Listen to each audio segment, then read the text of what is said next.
Isang mapagpalang araw mga ka-G, welcome back to my YouTube channel and samahan niyo ako, dito tayo ngayon sa Greenfield District, Mandaluyong, Yamaha Y-Zone.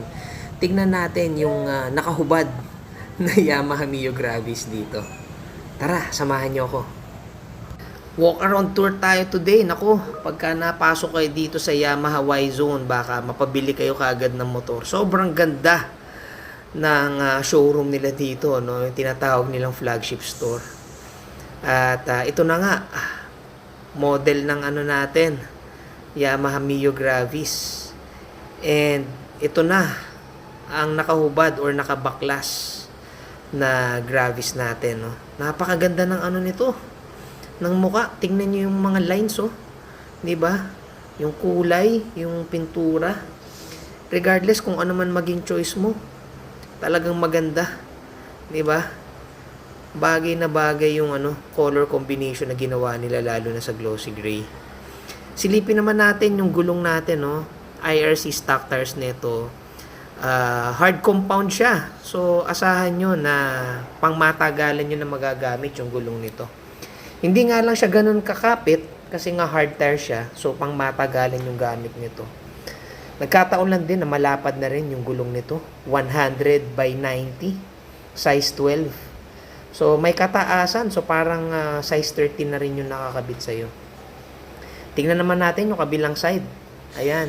Dito naman nakakabit yung para sa disc brake natin. Ano lang to single caliper lang eh. So, yung pinaka-rotor disc natin para sa disc brake. Ayan, nakalagay dyan. And then, silipin natin ulit itong kabilang side naman, no? Pagka sinilip mo yan sa loob, makikita mo dito yung parang tornilyo na yan na nasa baba. Pwede mong ma-adjust dyan yung pinaka-headlight mo. So kung mapapansin mo yung headlight mo medyo nakatungo or medyo mataas, di ba? Nakakasilaw ka. Pwede mong i-adjust dyan. Silipin naman natin itong pinaka-head cowl niya, no? Ganda rin ang forma ng head cowl nito eh. Tinago nito yung pinaka brake natin pinaka brake fluid reservoir tagon-tago siya Kita nyo, kailangan nyo tanggalin muna yung head cowl nyo para ma-access nyo yung pinaka brake fluid reservoir nya. Ayan nasa loob. So kung hindi ka sanay na magbaklas, di ba? Or hindi sanay magbabaklas, medyo hassle yan. Ito naman susian natin with the fuel, tsaka seat release. Diba? Harap nito, andito yung, I think ECU itong nasa harapan Correct me if I'm wrong kung tama nga ba na ECU to, no? Tapos, yung pinaka-horn, ayan, napakahina ng busina niyan. Pagbili nyo, I suggest i-upgrade nyo kaagad yan. Tingnan naman natin yung gulong sa likod nung kapal, 110/90 naman to, yung pinakalikod natin, naka size 12 pa rin siya. Ayan, ganda ng tread pattern nito. Matigas lang talaga, kaya pagdating sa comfort medyo nababawasan ka sa matigas yung gulong. So kung magkakabit ka ng magandang performance tire, mas lalambot yan. Silipin naman natin dito yung sa may bandang fuel lid, no? Yan sa may gas tank. Ayan, meron pala siyang ganun, no? Yung parang medyo maliit na reservoir dun sa taas para hindi rin basta-basta mag-overflow. Okay din yung design, no? Sayang, sana nilakihan pa nila yung tangke sa likod. And then, itong tapalodo natin, for me, maganda yung design nito, no? Pero mukhang desidido na rin ako na mag-upgrade nito ng yung sa, NMAX na fender. Ganda ng NMAX na fender, lalo yung parang carbon. Diba? Ito naman yung shocks natin. Dahil may kaliitan ng ating scooter, mapapansin nyo, yung shock play sa harap medyo maliit. Diba? Bitin. Ang iksi lang ng play niya. I suggest pare-pack nyo yan para maging maganda yung play. Favorite feature ko, ito. Yung pinaka-brake lock. Diba? Pagka nasa stoplight ka, di ba? Pwede mag-brake lang ka lang muna, tapos chill mo lang muna yung kamay mo. And ito naman yung pinaka harapan niya. Ganda rin ng side mirror, maganda yung korte. Yun nga lang, medyo maliit yung visibility. Yun lang yung problema dyan.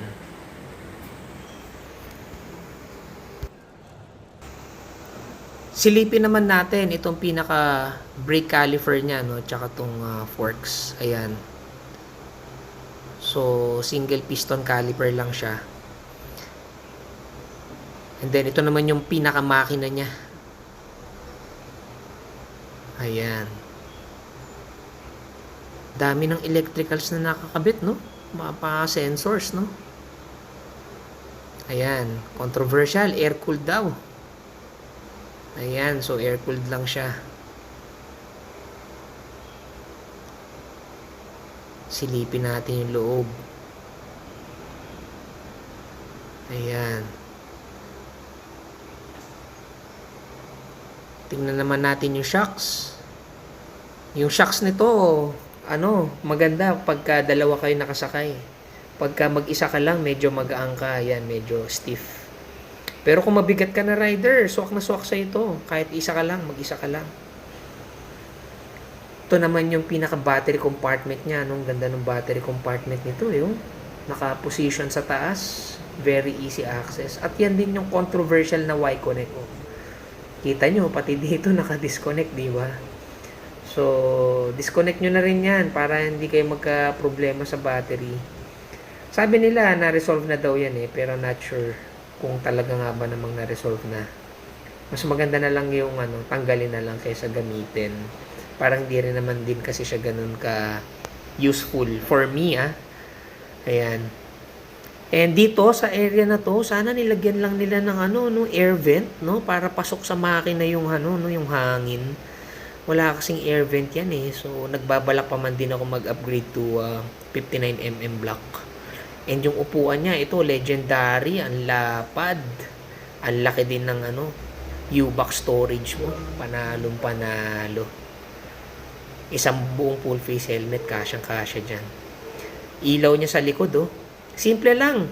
Parang pang click version 1 yung itsura Pero okay na. Bagay naman sa kanya, magandang tignan. Tapalodo natin. And then, meron siyang reflectorize. Diba? Pinaka-chassis natin. Ayan. And then, pinaka-airbox. Plus yung CVT natin. Nasa ilalim ng airbox. Yung pinaka-side stand. And then, yung center stand naman natin. Ayan, napakasimple lang. Tried and tested. And also, proven na, na engine, na CVT. Diba? Ayan, ang ganda, Diba? Para ka lang din naka M3 na ito, M3 engine din kasi yan, Pero yun nga, mas malapad tignan, mas pogi. Diba? Tsaka affordable na. Dati, nasa 93,000. Ngayon, nasa 84,000 plus na lang siya. Ayun, ang ganda ng glossy gray. Ito pa, ganda rin. Mio Gear. Diba? Mas malaki yung rim size niya. Ganda rin ng forma na ito. Diba? Depende na lang talaga sa sa taste mo Kung anong pipiliin mong motor. Ito pa, Fazio, kulay itim. Diba? Para sa mga hippies. Bonus content naman tayo ngayon, since nandito na tayo sa Yamaha Y-Zone, why not i-tour ko kayo dito sa loob, para makita yung mga motor, kagaya nito, meron tayong NMAX, bagong modelo, Tenere 700, meron tayong MT-03, meron tayong MT-15, diba? Ang gagwapo, MT-15 pa lang, pero itsurang big bike na diba? Ang sarap iuwi na ito, diba? Mas lalo na to, isa to sa mga dream bike ko, MT-09 na SP. 'Di ba? Naka all-ins na to Inverted forks, sarap gamitin, gwapong-gwapo.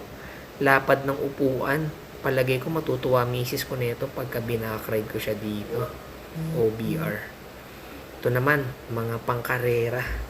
'Di ba? Racing DNA naman tayo. Meron tayo dito R7, Para nasa 500 plus thousand ang price yan And then, meron tayo dito, R9 naman. Ito parang nasa 1M ata ang price nito or less than 1M. And then, ito, pinakamahal nila. Yung R1. Parang nasa 1.7 million naman. Pero kung titignan mo yung itsura, no, ibang-iba na, no? Parang pang ano na talaga siya. Pang race circuit ready na talaga. And then ito naman sa harap natin, sniper. Diba? Naka-setup na rin yan dito, naka-RCB. Ayan, oh. Ganda ng ano nila, showroom. Panalong panalo talaga. Kung umabot ka sa puntong to, please consider to like, share, and subscribe to our YouTube channel. Hanggang sa muli, paalam!